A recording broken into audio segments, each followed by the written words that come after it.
Quando um submarino atinge sua profundidade de implosão, as consequências acabam sendo fatais. Hoje vamos dar uma olhada no que aconteceu com os passageiros do Titã, quando seu submarino atingiu a profundidade de destruição. Existem duas avaliações de esmagamento subaquático, a profundidade em que os engenheiros dizem que é o limite de mergulho e a profundidade em que um submarino realmente implode. No caso do Titã, a profundidade limite em que não resiste mais à pressão é de 4.000 metros, mas agora sabemos que ele foi dilacerado antes de chegar tão fundo. Na verdade, a maior profundidade que poderia ter alcançado é de 3.800 metros, onde estão os restos do naufrágio. Vale lembrar que a água, claro, pesa. Então quando mais fundo um objeto for no oceano, mais água e, portanto, peso, haverá sobre ele. Havendo uma falha nos sistemas de pressurização da cabine, a resistência é cessada e toda a força exercida pela pressão recai sobre o objeto, colapsando-o. Nessa profundidade, qualquer objeto, incluindo um corpo humano, está sujeito à pressão da água mais de 300 vezes mais forte do que a pressão que a atmosfera da Terra exerce sobre nós todos os dias. O Titã foi projetado para sobreviver a esse nível de pressão, com duas fortes cúpulas de titânio em cada extremidade do casco ligadas por um cilindro de fibra de carbono de 5 polegadas de espessura. A fibra de carbono é um material incomum para um submersível de águas profundas porque é mais fraco do que o aço sólido ou o titânio de que tais embarcações geralmente são feitas. Embora amplamente utilizado em aeronaves, não foi testado em mergulho em alto mar.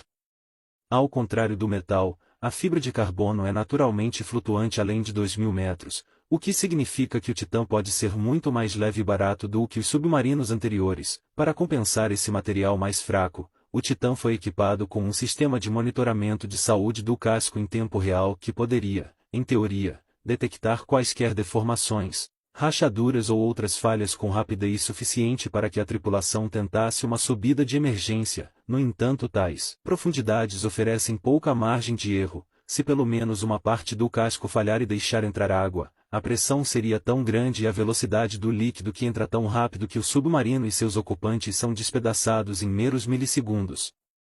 Infelizmente, o submarino Titã se desintegra em uma fração de milissegundos, transformando-se em sucata assim que o sinal é perdido com o ponto de verificação e a comunicação com o Horizon Arctic é interrompida. Os acessórios para tubos de superfície começam a falhar, como a capa de fibra de carbono e as peças de titânio, dando sinais de falha na estrutura. Enquanto o submarino chocalha e rende, o teto implode e tudo a bordo se desintegra em uma implosão. Em vez de vazar lentamente, a água corre ou prende o ar em uma bolha, gerando calor, os destroços emergem, e partes do corpo são encontradas entre os escombros, que sobem à superfície, a apenas alguns metros do Titanic. É extremamente assustador, mas ao mesmo tempo que alivia é saber que a dor e o sofrimento são inexistentes. E tudo acontece tão rapidamente que os nervos falham em enviar sinais ao cérebro para que possam sentir. É basicamente como o estalar de dedos do Thanos. A tripulação se transformou em uma espécie de mingau humano em um piscar de olhos. A anatomia por trás disso é que leva tempo para as informações, como a dor, serem transmitidas pelos nervos ao cérebro e serem processadas. No caso da dor, leva cerca de 100 milissegundos, o que é 99 milissegundos a mais do que o tempo que a implosão leva. É incrível que leve apenas 13 milissegundos para processar imagens visuais, o que significa que eles desapareceram antes mesmo de perceberem.